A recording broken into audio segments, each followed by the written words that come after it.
बापूजी, ये बताइए कि ओम का चैंटिंग करने से, ओम की ध्वनि को बार बार अपने अंदर रिपीट करने से हमें क्या बेनिफिट होता है, और इससे हम उस समय क्या पावर मिलता है? देखो, पहले ओम शब्द क्या है। ओम शब्द ये ब्रह्मांड की नाभि है। हमारा जब ब्रह्मांड का जो पहला शब्द बना, हमारा ब्रह्मांड जब शिव ने बनाया तो पहले ओम की शब्द बना, ओम। तो ओम बोलने से ब्रह्मांड की नाभि चक्र चालू होता है। तो हमारा देखो, जो ब्रह्मांड में है वो हमारे पिंड में है। तो हमारे पिंड में, शरीर में पहले नाभि चक्र है। तो हमारा नाभि चक्र जागृत होता है। तो ब्रह्मांड की नाभि में जो शक्ति है ना, ब्रह्मांड की नाभि माना सूर्य की शक्ति, ब्रह्मांड की नाभि माना सूर्य की शक्ति। तो सूर्य की जो पावर है वो हमारे अंदर आती है। नाभि चक्र जागृत होता है। नाभि चक्र के ऊपर ओम की ध्वनि करने से ब्रह्मांड की नाभि से पावर आता है। ब्रह्मांड की नाभि से पावर आने से हमारे सारे चक्र, 8 चक्र जागृत होता है। 8वां आज्ञा चक्र जागृत होता है। आज्ञा चक्र माना आत्मा, आत्म स्वरूप की अनुभूति होती है, आत्मज्ञान होता है। और आत्मा चक्र से नौ में सहस्त्रागार चालू होता है। सहस्त्रागार चालू होने से ब्रह्मांड में तुम्हारे को अनंत कोटि ब्रह्मांडों के साथ कनेक्शन होता है, माने महासूर्य के साथ कनेक्शन होता है। पहले सूर्य से कनेक्शन होता है, धीरे धीरे नाभि चक्र खुलने से, धीरे धीरे 8 चक्र खुलने से, सहस्त्रागार खुलने से तुम्हारा महासूर्य माना महाब्रह्मांड माना महागैलेक्सी माना महासूर्य से पावर होता है। इससे आगे जाओ तो, और जब बहुत सूक्ष्म शरीर बाहर निकलता है और तुम यूनिवर्स तक जा सकते हो। अच्छा बापूजी, ये जैसे नासा वालों ने भी बताया कि सूर्य में से जो ध्वनि निकलती है वो ओम की ध्वनि है। इसका मतलब ये हुआ कि जब हम खुद ओम बोलते हैं तो उस फ्रीक्वेंसी से हम मैच होते हैं और वो पावर, सूर्य की पावर हमें मिलती है। हमारी जो सूर्य है वो आंखों का प्रतीक बताया गया, हमारी आंखों के रोग दूर हो जाते हैं। देखो, एक बात बताऊं, साइंस और शास्त्रों का मिलान देखो। पहले हमारे शास्त्रों में सूर्य कौन है? हमारे शास्त्रों में बताया गया कि सूर्य नारायण देवता ने सूर्य को बनाया। अब सूर्य नारायण देवता को भगवान शिव ने बनाया, ब्रह्मांड के मालिक ने बनाया। बराबर। अब सूर्य के अंदर जो एनर्जी है, तुम सूर्य की उपासना करते हो, सूर्य की एनर्जी तुम्हारे अंदर आएगी। तो अग्नि तत्व है हमारी बॉडी के अंदर। हमारी बॉडी 5 तत्वों की बनी है। 5 तत्वों में अहम है अग्नि तत्व। तो हमारी आत्मा के अंदर, हमारा सूक्ष्म शरीर के अंदर अग्नि तत्व की जागृत होने से आत्मा की शक्ति, थोड़ी एनर्जी मिलती है। इसलिए आत्मा में शक्ति आती है। तो आत्मा में शक्ति आने से हमारा कारण शरीर जागृत होता है। कारण शरीर जागृत होने से विक्रम विनाश होता है। इसलिए आत्मा थोड़ी रिफाइन होती है। विक्रम विनाश होने से रोग शोक मुक्त हो जाता है। इसलिए साइंस वाले भी जो कहते हैं कि सूर्य की जो शक्ति है, सूर्य उपासना भी भारतीय शास्त्रों में लिखी है ना, सूर्य की उपासना करो, रोज सूर्य की उपासना करें तो सूर्य की शक्ति तुम्हें मिलती है।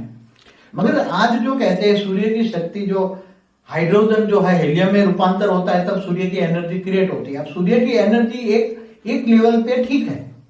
सूर्य की एनर्जी आत्मा में थोड़ी कुछ आती है तो थोड़े कुछ रोग शोक हो जाते हैं, मगर तुम्हारी पूर्णतः आत्मा की जागृति नहीं होती। तो जैसे महासूर्य से कनेक्ट होने के लिए क्या करना चाहिए? महासूर्य कौन है? महासूर्य तो गैलेक्सी का मालिक है। गैलेक्सी, अब गैलेक्सी से तुम्हें महाशिव माना महासूर्य के कनेक्ट होना है तो तुम्हें महासूर्य की उपासना करनी चाहिए। तो उनके लिए ओम से काम नहीं चलेगा? तो नहीं, ओम से चलेगा, ओम से भी चलेगा, मगर वो तुम शिव महाशिव तक आएंगे, इससे आगे नहीं जाओगे। मगर महाशिव से आगे, गैलेक्सी से आगे बहुत कुछ है ना। गैलेक्सी माना महाशिव माना कुछ भी नहीं है। वो तो यूनिवर्स, एक यूनिवर्स में 400 गैलेक्सियां हैं। अब ऐसे मल्टीपल यूनिवर्स है, 10⁵ इतने यूनिवर्स है। तो तुम्हें इतने बड़े यूनिवर्स का मालिक कौन है, उसको ढूंढो ना तुम। तो उसके लिए चैंटिंग करना चाहिए, क्या करना चाहिए? नॉलेज चाहिए तुम्हें, समर्थ गुरु चाहिए तुम्हें, परम सत्य गुरु, परम सत्य ज्ञान। मगर परम सत्य ज्ञान तो यहाँ धरती पर कहीं भी नहीं है। परम ज्ञान तो लिखा गया किताबों में, कहीं भी नहीं है। चाहे वेद हो, शास्त्र हो, उपनिषद हो, परम ज्ञान, अनंत कोटि ब्रह्मांड का ज्ञान भी नहीं है कि अनंत कोटि ब्रह्मांड का मालिक कौन है, किसने लिखा। तो मल्टीपल यूनिवर्स का मालिक कौन है, कैसे बनाया, किसने बनाया, कैसे चलते हैं, और उसका मल्टीपल यूनिवर्स कैसे चेंज होते हैं, उसका कहीं तो न साइंस दे सकता है। मतलब जो ज्ञान ज्यादा नहीं जाना चाहता, सिर्फ वो ओम की ध्वनि से बेनिफिट लेना चाहता है, तो उसको सूर्य की उपासना करनी चाहिए। हाँ, ओम की, देखो, ओम की चैटिंग करे या सूर्य की उपासना करे, मैं समझता हूँ कि ओम की चैटिंग करने से ज्यादा उसको पावर मिलेगा। सूर्य से उपासना से, ओम की ध्वनि करने से, रोज सुबह शाम ओम की ध्वनि करने से उसको ज्यादा पावर मिलेगा, शांति मिलेगी। शांति क्यों मिलेगी? मगर देखो, आज तुम्हें डॉक्टर इंजीनियर बनते हो तो कितने साल तुम पढ़ाई पढ़ते हो। ऐसी तरह स्पिरिचुअल नॉलेज पढ़ना है तो बहुत आत्मा की पढ़ाई, वो आसान चीज नहीं है। हमें हैदराबाद में एक चार्टर्ड अकाउंटेंट कह रहा था, चार्टर्ड अकाउंटेंट बनना आसान है, मगर आप जो ज्ञान, मैं जो ज्ञान उसको सुना रहा था, उसकी बुद्धि में पल्ले नहीं पता था। तो पहले तुम्हें आत्म स्वरूप का ज्ञान होना चाहिए, आत्मा से परमात्मा बनने का ज्ञान क्या है, तुम परम परमात्मा थे और क्या थे, तो मल्टीपल यूनिवर्स का मालिक कैसे बन सकते हो। तुम मालिक बन सकते हो, मल्टीपल यूनिवर्स का मालिक बन सकते हो। तुम जीव से शिव नहीं, जीव से महाशिव नहीं, जीव से परम महाशिव नहीं, तुम जो चाहो वो बन सकते हो। मगर आत्मा का नॉलेज चाहिए, आत्मा को जो बनाना चाहो आत्मा का नॉलेज चाहिए। బేహద్ పరం మహాశాంతి. ఈరోజు మనము ఇండియన్ అంటే భారతీయులు ఓం అనేటువంటి మంత్రాన్ని చాటింగ్ చేస్తూ ఉంటారు, మంత్రాన్ని జపం చేస్తూ ఉంటారు. దాని యొక్క బెనిఫిట్స్ ఏంటి, మంత్రం జపం చేస్తే లాభాలు, అసలు చేయొచ్చా, దీని బేహద్ అర్థం ఏంటి అనేటువంటి విషయం గురించి బాపూజీ చెప్తూ ఉన్నారు. అనంతభాయ్ ప్రశ్నలు వేస్తూ ఉన్నారు. Why Indian chant Om mantra, benefits of chanting Om or Aum. Anantbhai బాపూజీని అడుగుతూ ఉన్నారు. బాపూజీ, ఓం అనే మంత్రాన్ని జపం చేస్తే ఆ ధ్వనిని మాటి మాటికి తమ లోపల రిపీట్ చేస్తూ ఉండటంతో ఏమన్నా లాభం ఉందా, దీనితో ఆ సమయంలో ఏమన్నా పవర్ అనేది వస్తుందా అని అడుగుతూ ఉన్నారు. దానికి బాపూజీ చెప్తూ ఉన్నారు, ఫస్ట్ ఓం అనే శబ్దం ఏంటో మీరు తెలుసుకోండి. ఓం అనే శబ్దము బ్రహ్మాండం యొక్క నాభి. మన బ్రహ్మాండంలో ఫస్ట్ వచ్చినటువంటి శబ్దము ఓం. మన బ్రహ్మాండమును ఎప్పుడైతే శివుడు తయారు చేశాడో అప్పుడు ఓం అనే శబ్దం వచ్చింది. ఓంకారంతో ఈ బ్రహ్మాండం రచించబడింది అని చెప్తూ ఉంటారు. అందుకే శాస్త్రాల్లో ఓం అని చెప్పడంతో బ్రహ్మాండం యొక్క నాభి చక్రం నడుస్తూ ఉంటుంది. మన యొక్క బ్రహ్మాండంలో ఏమైతే ఉందో అదే మన పిండంలోనూ ఉంటుంది. బ్రహ్మాండం యొక్క నాభి చక్రము అంటే మన పిండం, అంటే మన శరీరంలో కూడా నాభి చక్రం యాక్టివేషన్ అవుతుంది అనే అర్థము. మన యొక్క పిండంలో కూడా శరీరం యొక్క నాభి చక్రము అనేది బొడ్డు దగ్గర ఉంటుంది. ఈ నాభి చక్రం జాగృతమవుతుంది అని మరి భక్తి మార్గంలో ఈ యొక్క మంత్ర జపం చేసేటువంటి వాళ్ళందరికీ గురువులు ఇలా చెప్తూ ఉంటారు. బ్రహ్మాండం యొక్క నాభిలో ఏదైతే శక్తి ఉందో అదే మరి మానవుల యొక్క నాభిలో శక్తి వస్తుంది అని. మరి ఇది సూర్యుడి యొక్క శక్తి. సూర్యుడిలో ఏదైతే పవర్ ఉందో అది మన లోపలికి వస్తూ ఉంటుంది. నాభి చక్రం జాగృతమవుతుంది. నాభి చక్రం పైన ఓం ధ్వనితోటి మరి యాక్టివేషన్ అవ్వటంతో పవరు వస్తే మన లోపల 8 చక్రాసు జాగృతమవుతాయి అని చెప్తూ ఉంటారు. 8వ చక్రమే ఆజ్ఞా చక్రము. ఇది ఆత్మ యొక్క చక్రము. ఆత్మస్వరూపం యొక్క అనుభూతి అవుతూ ఉంటుంది. ఆత్మ జ్ఞానము కూడా ఈ యొక్క ధ్యానంతో కలుగుతుంది అని చెప్తూ ఉంటారు. ఎప్పుడైతే ఆత్మ జ్ఞానం జాగృతమవుతుందో 9వ చక్రమైనటువంటి సహస్ర చక్రం మరి ఓపెన్ అవుతూ ఉంటుంది. ఈ సహస్ర చక్రం ఓపెన్ అవ్వటంతో బ్రహ్మాండంలోని మరి వేరే అనంత కోటి బ్రహ్మాండాలతోటి కనెక్ట్ అవుతుంది. అంటే ఒక బ్రహ్మాండంతో ఎప్పుడైతే మరి మనం సాధన చేస్తూ ఉంటారో ఋషులు మునులు ఓం అనే ధ్వనితోటి అది సహస్ర చక్రం ఓపెన్ కావటంతో సహస్రచక్రం అనగా 1000 రేకులు ఉండేటువంటి ఒక పద్మం లాంటిది. ఈ 9వ చక్రం శిరస్సు పై భాగాన ఉంటూ ఉంటుంది. అది యాక్టివేషన్ అవుతే అనంతకోటి బ్రహ్మాండాలతోటి కనెక్ట్ అవుతూ ఉంటారు అని చెప్తారు. అంటే అప్పుడు మహాసూర్యుడితో పాటు కనెక్షన్ అవుతారు అని భక్తి మార్గంలో శాస్త్రాల్లో చెప్పబడింది. ఫస్ట్ సూర్యుడితోటి కనెక్షను నెమ్మదిగా నాభి చక్రం ఓపెన్ అవ్వటంతో 8వ చక్రం ఓపెన్ అవుతుంది. సహస్ర చక్రం తర్వాత ఓపెన్ అవుతుంది. అప్పుడు మహాసూర్యుడు అనగా మహాబ్రహ్మాండం అనగా గెలాక్సీ మహాసూర్యుడితోటి పవరు రావటం జరుగుతుంది. ఇలా ఇంకా మీరు ముందుకు వెళ్తూ ఉంటే ఎప్పుడైతే చాలా మరి ఈ సాధన చేస్తూ ముందుకు వెళ్తూ ఉంటారో, మరి హిమాలయాల్లో కూర్చుని గురువులు కానివ్వండి, లేకపోతే భక్తి మార్గంలో సాధువులు కానివ్వండి, దీన్ని ఎక్కువగా ఉపాసన చేస్తూ ఉంటారు. అప్పుడు సూక్ష్మ శరీరము వారికి బయటకు వచ్చేస్తూ ఉంటుంది. ఆటోమేటిక్గా యూనివర్స్ వరకు వాళ్ళు వెళ్ళి చూడగలరు, చూసి మరి తెలుసుకోగలరు.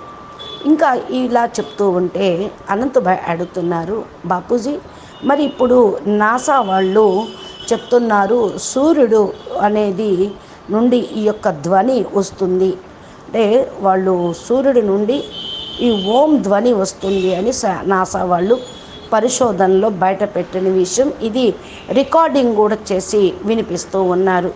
అంటే ఎప్పుడైతే మనం ఓం అని అంటూ ఉంటామో దీని యొక్క ఫ్రీక్వెన్సీ మనకు మ్యాచ్ అవుతూ ఉంటుందా, పవర్ వస్తుందా, సూర్యుడి యొక్క పవరు మనకు లభిస్తూ ఉందా, మనం ఏదైతే కళ్ళతోటి మరి చూస్తూ ఉంటామో సూర్యుడిని, మన కళ్ళకు సంబంధించిన రోగాలు కూడా దూరం అయిపోతాయి అని చెప్తూ ఉంటారు. ఇది ఎంతవరకు సత్యం బాపూజీ అని అంటూ ఉన్నారు. బాపూజీ దీనికి చెప్తూ ఉన్నారు, ఒక మాట వినండి. ఈ సైన్సు శాస్త్రాన్ని టాలీ చేసుకోవాలి. ఎప్పుడు ఫస్ట్ మన శాస్త్రంలో ఆ సూర్యుడు అంటే ఎవరో ఏం చెప్పారో అర్థం చేసుకోండి. మరి సూర్యుడు అంటే సూర్యనారాయణ దేవత అని, సూర్యుడిని మరి భగవాన్ శివుడు తయారు చేశాడని, మరి బ్రహ్మ తయారు చేశాడని, విష్ణు తయారు చేశాడని చెప్తూ ఉంటారు. ఈ బ్రహ్మాండం యొక్క మాలిక్కు శివుడు. ఇప్పుడు సూర్యుడు లోపల ఏదైతే ఎనర్జీ ఉన్నదో అది సూర్యుడు యొక్క ఉపాసన చేయటంతో వస్తుంది అని అంటూ ఉంటారు. సూర్యుడు యొక్క ఎనర్జీ మీ లోపలికి రావటం అంటే అగ్నితత్వం మీ లోపలికి రావటం. మన బాడీ పంచతత్వాలతో తయారైనది. ఈ పంచతత్వాల్లోనే అహం అగ్నితత్వం సంబంధించింది. మన ఆత్మ లోపల మరి ఈ యొక్క అగ్నితత్వం పెరిగితే సూక్ష్మ శరీరంలో కూడా అగ్నితత్వం జాగృత అవ్వటంతో ఆత్మకు కొద్దిగా ఎనర్జీ లభించినట్లు ఫీల్ అవుతూ ఉంటారు. అందుకని ఆత్మలోకి శక్తి వచ్చింది అంటూ ఉంటారు. ఆత్మలో శక్తి రావటంతో మన యొక్క కారణ శరీరం జాగృతం అవుతూ ఉంటుంది. కారణ శరీరం జాగృతం అవ్వటంతో వికర్మలు వినాశనం అవుతాయి. కొద్దిగా రిఫైను అప్పుడు కారణ శరీరం అవుతూ ఉంటుంది. వికర్మలు వినాశనం అవ్వటంతో రోగ శోకాల నుండి ముక్తి పొందుతారు. అందుకే సైన్స్ వాళ్ళు ఏదైతే అంటూ ఉన్నారో అది సూర్యుడి యొక్క శక్తి అంటారు. భారతీయ శాస్త్రాల్లో రాసింది సూర్యుడి ఉపాసన చెయ్యండి అని. రోజు సూర్యుడి యొక్క ఉపాసన చేస్తూ సూర్యుడి యొక్క శక్తిని మీరు పొందాలి, సూర్యుడు మీకు సూర్యుడి నుండి శక్తి లభిస్తుంది అని. కానీ ఈరోజు ఏమంటూ ఉన్నారు, సూర్యుడి యొక్క శక్తి హైడ్రోజన్తో కూడింది, అది హీలియంలోకి రూపాంతరం చెందుతుంది. మధ్యలో ఉన్నటువంటి ఓజోన్ పొర కరిగిపోయి డైరెక్ట్గా అల్ట్రా వైలెట్ కిరణాలు శరీరం మీద పడుతూ ఉన్నాయి, భూమి మీదకి వస్తున్నాయి. దానితోటి రోగాలు వస్తున్నాయి, చర్మవ్యాధులు అని కూడా అంటూ ఉంటారు. ఒకప్పుడు సూర్యుడి యొక్క ఎనర్జీ క్రియేట్ చేయబడింది, అప్పుడు ఓజోన్ పొర చాలా గట్టిగా ఉంది. ఇప్పుడు సూర్యుడి యొక్క ఎనర్జీ ఒక లెవెల్ వరకే ఉంటుంది, కానీ సూర్యుడి యొక్క ఎనర్జీ ఆత్మను ఏమీ యాక్టివేషన్ చేయలేదు. సూర్యుడి యొక్క అగ్ని తత్వం కూడా రావటం లేదు, అది మారిపోయింది. ఇంకా కొత్త రోగాలు అనేది కూడా వస్తాయి తప్పితే రోగాలు సరవ్వటం అనేది ఒకప్పుడు విషయం. కానీ ఇప్పుడు పూర్ణంగా ఆత్మ జాగృతి అనేది కావటం లేదు అంటున్నారు బాపూజీ. అయితే బాపూజీ మహాసూర్యుడితోటి కనెక్ట్ అవ్వటంతో ఏమన్నా లాభం ఉంటుందా, అలా కనెక్ట్ అవ్వచ్చా అని అడుగుతూ ఉన్నారు అనంతభాయ్. దానికి బాపూజీ అంటున్నారు, మహాసూర్యుడు ఎవరు? మహాసూర్యుడు అంటే గెలాక్సీ యొక్క మాలిక్ మహాశివుడు. ఇప్పుడు గెలాక్సీ నుండి మీరు మరి మహాశివుడు అనగా మహాసూర్యుడితోటి కనెక్ట్ అవ్వటము అంటే ఆయన ఉపాసన చేయటం, మహాశివుడిని ఉపాసన చేయటం. అంతేగాని అక్కడ మహాసూర్యుడు ఏమీ ఉండడు. ఈ బ్రహ్మాండానికి నిన్న చెప్పుకున్నాం కదా, దేవతలు భూమి మీద దిగేటప్పుడు మరి వారికి పవర్ తక్కువైంది, చీకటి ఏర్పడింది, అప్పుడు సూర్యుడిని క్రియేట్ చేశారు. మరి గెలాక్సీలో సూర్యుడు అనేవాడు లేరు, మహాశివుణ్ణే మహాసూర్యుడు అంటున్నారు. గెలాక్సీ మాలిక్ అన్నమాట. అక్కడ ఇక్కడ ఉండేటువంటి సూర్యుడిలాగా అక్కడ ఏమీ ఉండరు. మహాసూర్యుడిని కనెక్ట్ అవ్వటము అంటే మహాశివుడితోటి కనెక్ట్ అవ్వటమే అంటున్నారు బాపూజీ. అయితే అనంతబాయి ఇంకా అడుగుతున్నారు, దానికోసం ఓం తోటి ఏం పని లేదు కదా, అప్పుడు పని నడవదు కదా అని. అంతే కదా, ఓం తోటి నడిచేదేమీ కాదు. ఒకవేళ మీరు శివుడు మహాశివుడి దగ్గరికి మరి వచ్చేసారా అనుకోండి, దీనితోటి ఇంకా ముందుకు ఏమీ వెళ్ళలేరు. మహాశివుడి కంటే ముందు, గెలాక్సీకి ముందు ఇంకా చాలా ఉంది. ఈ ఈ ఓం తోటి గెలాక్సీలోకి వెళ్ళలేరు, ఇంకా పైకి వెళ్ళలేరు. గెలాక్సీ అంటేనే మహాశివుడు.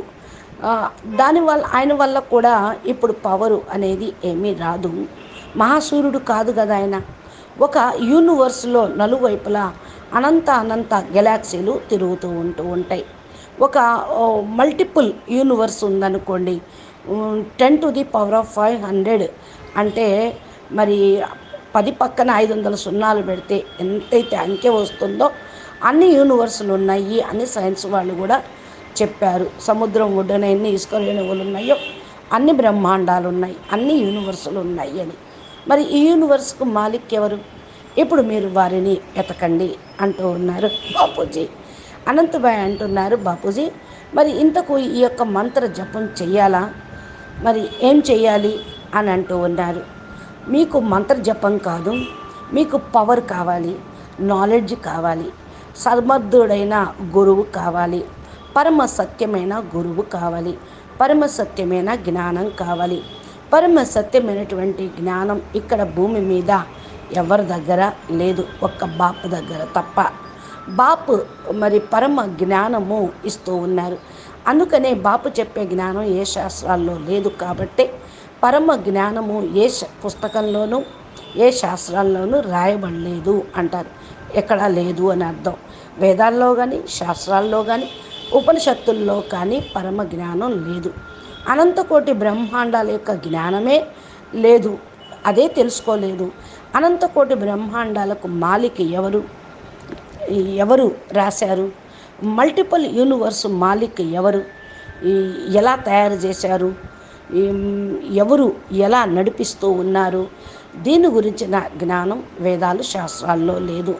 మల్టిపుల్ యూనివర్సు ఎలా చేంజ్ అయిపోయినాయి ఇది ఎక్కడా చెప్పబడలేదు. సైన్స్ వాళ్ళు కొద్దిగా ప్రూఫ్ కూడా ఏమీ చెప్పటం లేదు. వాళ్ళు ఉన్నాయి మల్టిపుల్ యూనివర్సులు అంటూ. అయితే అనంతబాయ్ అంటూ ఉన్నారు, అంటే జ్ఞానము ఎక్కువగా లేదు అన్నమాట. కేవలం ఓం యొక్క ధ్వనితోటే బెనిఫిట్స్ తీసుకోవాలని ప్రపంచంలోని భక్తి మార్గంలో వాళ్ళు గురువులు శాస్త్రాల్లో చెప్పిన విధంగా ప్రచారం చేస్తూ చెప్తూ ఉన్నాడు, కొద్దిగా బెనిఫిట్స్ పొందాలి అని. దానితోటి సూర్యుడు ఉపాసన చెయ్యండి అని దానికే చెప్తూ ఉన్నారు. అంతే కదా బాపూజీ అంటున్నారు. ఇప్పుడు చూడండి, ఓం చాటింగ్ చేస్తే సూర్యుడు ఉపాసన చేస్తూ ఉంటే మీకు కొద్దిగా పవర్ వచ్చేది ఒకప్పుడు. ఇప్పుడు ఓం చాంటింగ్ చేసేదానికంటే కూడా జ్ఞానాన్ని విని దాన్ని చింతన చేస్తూ ఆత్మని జాగృతం చేసుకోండి. ఆత్మజ్ఞానం, బ్రహ్మ జ్ఞానం కావాలి. సూర్యుడు యొక్క ఉపాసనతోటి ఓం ధ్వని తోటి రోజు ప్రొద్దున సాయంకాలం చేస్తే ఏమి పవరు ఇప్పుడు ప్రస్తుతానికి రాదు. మీకు కొద్దిగా శాంతి లభిస్తుంది, మరి ఇంకేం లభిస్తుంది, మరి అందుకనే మనశ్శాంతి ఆరోగ్యం వస్తుంది అని కొంచెం యోగాసనాలు వేయండి అని డాక్టర్స్ చెప్తూ ఉంటారు. కానీ ఇప్పుడు డాక్టర్స్ ఇంజనీర్లుగా అయినటువంటి వాళ్ళు ఎన్ని సంవత్సరాలు విద్య నేర్చుకుంటూ ఉన్నారు. డాక్టర్లుగా కావాలని, ఇంజనీర్లుగా కావాలని ఎన్ని సంవత్సరాలు చదువుతూ ఉన్నారు. స్పిరిచువల్ నాలెడ్జి చదువుతూ ఉండాలి. చాలామంది ఆత్మ విద్య అనేది ఎక్కడ చెప్పబట్టం లేదు. ఇది అంత తేలికైనటువంటి విద్య కూడా కాదు. బాపూజీ అంటున్నారు, మేము హైదరాబాదులో ఒక చార్టర్డ్ అకౌంట్ అన్నారన్నమాట. మీ యొక్క ఆధ్యాత్మిక జ్ఞానం వినటం కంటే చార్టర్డ్ అకౌంట్గా అయ్యి ఈ యొక్క విద్య నేర్చుకోవటం తేలిక అని. అంటే ఏదైతే బాపూజీ చెప్పే జ్ఞానం ఉన్నదో ఆ జ్ఞానం అందరికీ అర్థం కాదు. ఇది బేహద్దు పిల్లలకి మాత్రమే, ఆత్మలో రికార్డింగ్ అయి ఉన్న వాళ్ళకు మాత్రమే అర్థమవుతూ ఉంటుంది. ఏదైతే జ్ఞానం నేను వినిపిస్తూ ఉన్నానో అది అందరి బుద్ధికి ఎక్కదు అని అంటున్నారు బాపూజీ.